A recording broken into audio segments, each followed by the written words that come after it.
पाकिस्तान नया हो या पुराना, हुकूमत नून लीग की हो, पीपल्स पार्टी की हो, पीटीआई की हो या फिर माशाअल्लाह ही क्यों ना हो, वजीर खजाना शौकत अजीज हो, शौकत तरीन हो, मिफ्ता इस्माइल हो या इसाक डार हो, मुख्तलिफ मामलात पर इन सब की राय और सोच मुख्तलिफ हो सकती है।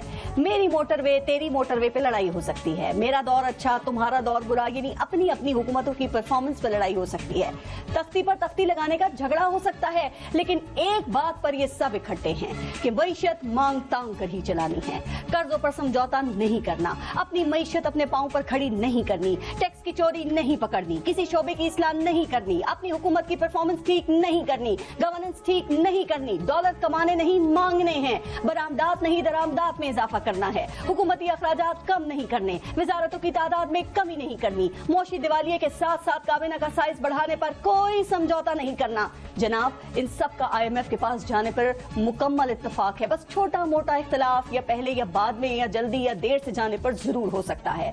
मईशत चलाने और उसे ठीक करने के इसी इत्तेफाक की तबाहकुन बरकत है कि हम 22 बार IMF से कर्जे की भीख मांग चुके हैं और आज भी बीमार मईशत को $1 अरब के टीके लगाने के लिए हमारा मिन्नत तरला प्रोग्राम जारी है, लेकिन डॉलरों की देवी मजीद कुर्बानी मांग रही है। अब आप इसको भीख मांगने में महारत कह लें या हमारी ढिठाई समझ लें कि हमें कर्जों के अलावा मईशत का हल ही मालूम नहीं है, और ये सभी जानते हैं कि हमारी बीमारी की वजह ये कर्जों की दवाई है। आज IMF कह रहा है कि इस्लाहात करो, हम कहते हैं हाँ करेंगे। वो कह रहा है कि सरकारी खर्चे कम करो, हम कहते हैं हाँ करेंगे। वो कह रहा है कि सरकारी अफसरान के असासे पब्लिक करो, हम कहते हैं कि हाँ करेंगे। वो कह रहा है कि बिजली की कीमत बढ़ाओ, गैस महंगी करो, गर्दिशी कर्जे कम करो, हम कहते हैं कि हाँ करेंगे। वो कह रहा है कि बजट खसारा पूरा करने के लिए मिनी बजट लाओ, आवाम पर मजीद टैक्स लगाओ, और हम कहते हैं कि हाँ लगाएंगे। यूं आवाम की खाल उतारने की शर्त पर आखिर हमें ये कर्जा भी मिल ही जाएगा, लेकिन जब जेब में पैसे आ जाएंगे ना तो हम सिवाय टैक्सों के आसान काम के बाकी सब कुछ भूल जाएंगे।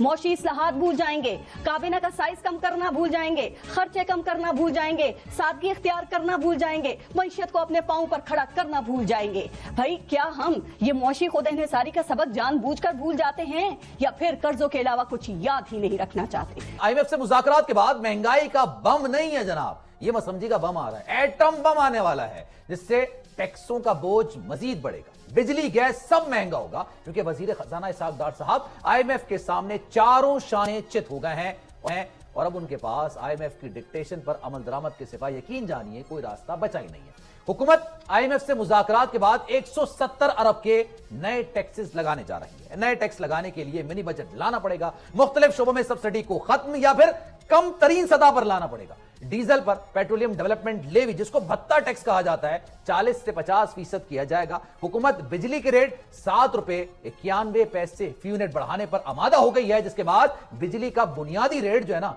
15.2 से बढ़कर ₹23.3 फी यूनिट हो जाएगा।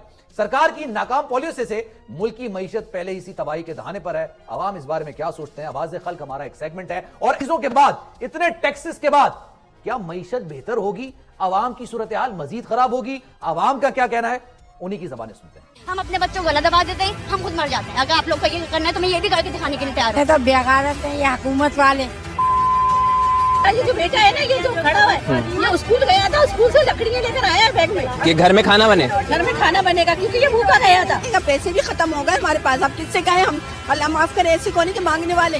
हम तो कहते अल्लाह हमें अपने पास बुला दे, हमने नहीं जीना था। बच्चे स्कूल जाते हैं, भूखे जाते हैं, क्या करें हम? ये हुकूमत क्या करती है? इनके बच्चे जहाजों में घूमते हैं, हमारे घर में गैस तक नहीं है कि हम इंसान नहीं है, हम जानवर हैं। मेरे रोने को मत देखें आप, मैं इसलिए रो रहा हूँ, मैं अपने ऊपर नहीं रो रहा हूँ, मैं इस पाकिस्तान के हालात के ऊपर रो रहा हूँ। इस पाकिस्तान टेढ़ा हुआ, इसको सीधा करें आप लोग।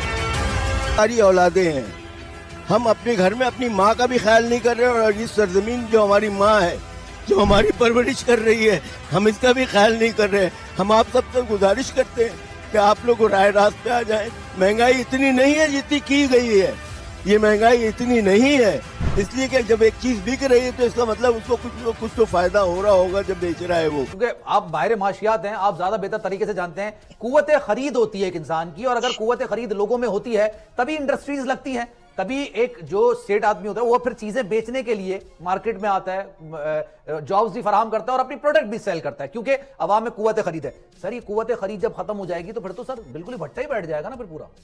मेरे ख्याल से हालात उससे ज्यादा संगीन है। असल मसला ये है नहीं है इस वक्त دیکھیے ایسا ہے کہ جو 11 مہینے میں تباہی بربادی ہوئی، آپ کے علم میں بھی ہے، ہمارے علم میں بھی ہے، آئی ایم ایف سے معاہدات کیے، معاملات طے کیے اور توڑے، اس میں روپے میں سٹے بازی ہوتی رہی، اس کے بعد اسمگلنگ ہوتی رہی، ہنڈی حوالے کا کاروبار فروغ پاتا رہا، ریزروز گرتے رہے، روپے کی قدر گرتی رہی، مہنگائی گرتی رہی، برآمدات گری، ہماری فورن ڈائریکٹ انویسٹمنٹ گرا، ہماری ترسیلات گری۔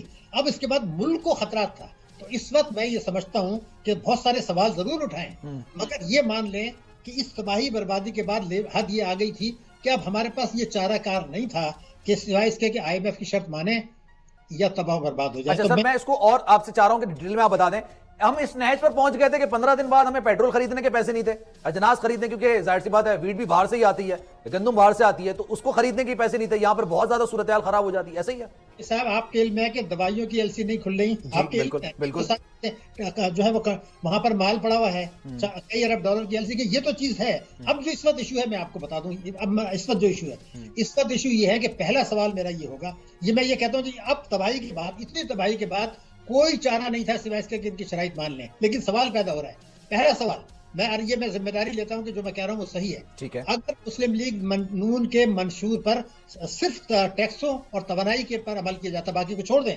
تو یہ بحران کی کیفیت نہیں ہوتی۔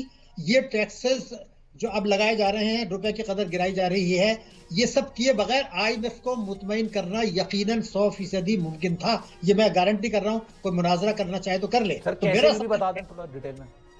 جناب علی وہ یہ ہے کہ اگر وہ نافذ کرتے تو طاقتور طبقوں سے جو ٹیکس جو چوری لے نہیں رہے ہیں اور ٹیکسوں کی چوری ہونے دے رہی ہے، اس میں جو ہے صرف انکم ٹیکس کی مد میں 4000 ارب روپیہ کا نقصان ہو رہا ہے۔ لیکن وہ تو ذرا اشرافیہ ہے نا، اشرافیہ کا تحفظ تو ہمیشہ سے کیا گیا ہے، اس پہ کیسے قدر لگائیں گے آپ؟ میں نے آپ کی خدمت میں یہ کیا کہ یا تو آپ ٹیکسوں کی اصلاح کر لیں یا خودکشی کر لیں، اشرافیہ کو خوش کر لیں یا خودکشی کر لیں، اب ایک فیصلہ تو قوم کو کرنا پڑے گا۔